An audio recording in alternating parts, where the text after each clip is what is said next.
ఇప్పుడు రైస్ని షుగర్ అంటారు, కార్న్ని షుగర్ అంటారు, వీట్ని షుగర్ అంటారు. అంటే ఇప్పుడు మేము తినేది షుగరా? ఇప్పుడు మామూలుగా మనకి బయట అమ్ముతారు కదా స్వీట్ షుగర్, అది షుగరా ఇవి షుగరా? ఒక్కసారి ఈ డిఫరెన్స్ చెప్పండి. Why they are called sugars? Sugars అంటే మనకు ఫుడ్స్ లో యాక్చువల్లీ షుగర్ ఉండేది మామూలుగా మనకు తెలుసు. ఆ చక్కెర వచ్చి తెల్లగా ఉండొచ్చు, బ్రౌన్ గా ఉండొచ్చు, కొంచెం బెటర్ ఏమో దానికంటే. ఆ జాగ్రీ కొంచెం బెటర్ ఏమో, కానీ అన్ని షుగర్లు అవి ఏమవుతాయి అంటే షుగర్ ను ఇమ్మీడియట్ చేస్తుంది. హై కాన్సన్ట్రేటెడ్ షుగర్స్ అవి షుగర్ని రిలీజ్ చేసేస్తాయి. ఎక్కడ కడుపులో పోయేసి జీర్ణ వాటి నుంచి బయట సర్క్యులేషన్లోకి వెళ్ళిపోతాయి. అవి షుగర్ ఎంత క్విక్గా ఇస్తే దీన్ని హై గ్లైసిమిక్ ఇండెక్స్ ఫుడ్స్ అంటారు.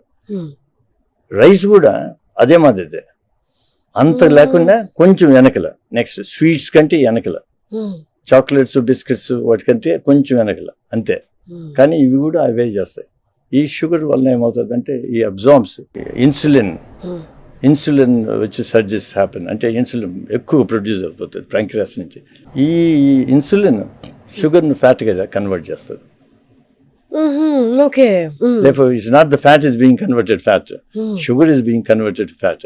మేము షుగర్ ఫ్యాట్ తినలేదు అండి, మేము అసలు దాంట్లో ఆయిల్ కూడా వేసుకోమండి. ఆయిల్ వేసుకోకుండా తినేదంత షుగర్ కదా, ఇది బికమ్స్ ఆయిల్. అది అంటే ఇంత రైస్ తింటే ప్యాంక్రియాస్ ఎక్కువ ఇన్సులిన్ రిలీజ్ చేయడం వల్ల this all converted to fat. మేము ఒక 2012లో ఒక 200 కేసెస్ చేసిన ఆపరేషన్స్ కూడా ప్రజెంట్ చేసిండు ఇంటర్నేషనల్ బాడీకి. ఎట్లా ఇది ఎఫెక్ట్ అవుతుంది, సర్జరీ ఎట్లా ఎఫెక్ట్ అవుతుంది, వెయిట్ లాస్ తక్కువ, హార్మోనల్ చేంజెస్ వచ్చినాక ఎట్లా మారుతారు, వీళ్ళు డయాబెటీస్ డిసప్పేర్ అవుతుంది. ఒబిసిటీ కొద్దీ వాళ్ళకు డయాబెటీస్ కూడా వచ్చేస్తుంది. అంటే ఇప్పుడు డయాబెటీస్ అనేది ఇండియాలోనే లేదు అసలు. ఎప్పుడైతే ఈ షుగర్ కన్సంప్షన్ అనేది ఎక్కువైందో అప్పుడే వచ్చింది అని అంటున్నారు.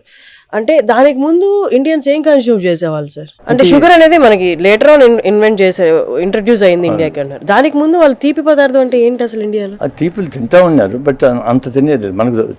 తాటి బెల్లం ఇవి తాటి బెల్లము అవి డిఫరెంట్, స్లైట్లీ డిఫరెంట్. అందువల్ల ఈ ప్రాబ్లం లేకుండా ఉండేది. మనకేమంటే షుగర్ దొరకాలంటే అప్పుడు కాస్ట్లీ, రేషన్ కార్డులను పెట్టారు, మళ్ళా ఆ షుగర్ దొరికేదే కష్టం. ఎప్పుడో ఒకసారి స్వీట్ తింటే, ఏది పండగకో పబ్బానికి తినేవాళ్ళు. ఇప్పుడు రోజు తినాలి, తెల్లవారితే మధ్యాహ్నం సాయంత్రం చాక్లెట్, లేకుంటే ఈక్వలెంట్ చాక్లెట్స్. ఏమంటే ఫుడ్ లేనప్పుడు ఏం చేయాలా, మన బాడీ ఒంటిని మాత్రం స్టోర్ చేసుకోవాలి. ఇప్పుడు మన బాడీలో కూడా మనం స్టోర్ చేసుకోవాలి. అది ప్రొటెక్టివ్ మెకానిజం, ఈ జీన్స్. ఆ జీన్స్ ఏమైపోయినాయి ఇప్పుడు, అవి వచ్చి మనకు కష్టం అయిపోయినాయి. ఎందుకంటే food is available everywhere. Sir ఇప్పుడు మీరు 40 years యూకేలో ఉన్నారు అండ్ బేరియాట్రిక్ సర్జరీలో you are there and 28 years అయిపోయింది మీరు స్టార్ట్ చేసినట్టు. అసలు ఇక్కడ ఫుడ్, అక్కడ ఫుడ్, ఇక్కడ జనాలు పాటించాల్సిన ఫుడ్ విషయంలో అక్కడ ఆల్రెడీ పాటిస్తున్నవి కొన్ని చెప్పండి సార్. ఎందుకు main reasons for obesity in India and UK?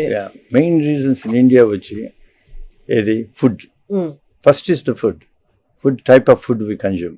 అంటే మనం అంతా high sugary foods, high GI foods అంటారు, గ్లైసెమిక్ ఇండెక్స్ ఫుడ్స్. వాటి వల్ల స్వీట్స్, మన రైస్ ఎక్కువ, కూరలు తక్కువ, వెజిటబుల్స్ ఇవన్నీ తగ్గిపోయినాయి మనం. And vegetables and fruits are protective to the body, cell protectors, antioxidants. మన ఫుడ్ అంతా మారిపోయింది. పసుపు వేస్తావు నువ్వు, దట్స్ యాంటీఆక్సిడెంట్. మర్చిపోయినారు జనాలు. ఆల్ యాంటీ ఆక్సిడెంట్ ఫుడ్స్ అంతా మారిపోయినారు. అట్లే దాంతోపాటు స్వీట్ కూడా ఉంటాయి కదా, ఇంకా మిగతా ఫుడ్ అంతా. అంటే ఎంతో తింటారు, ఇంత కర్రీ తింటారు, ఇంత రైస్ తింటారు. దాంతో ఏం లాభం? రైస్ కొంచెం ఉండాలి, పిడికిడు, అంతకంటే ఎక్కువ ఉండకూడదు. అంత పైన ఉండిందంటే నువ్వు ఊరికి అన్నెసరిగా నువ్వు బాడీని డ్యామేజ్ చేసుకుంటున్నావు.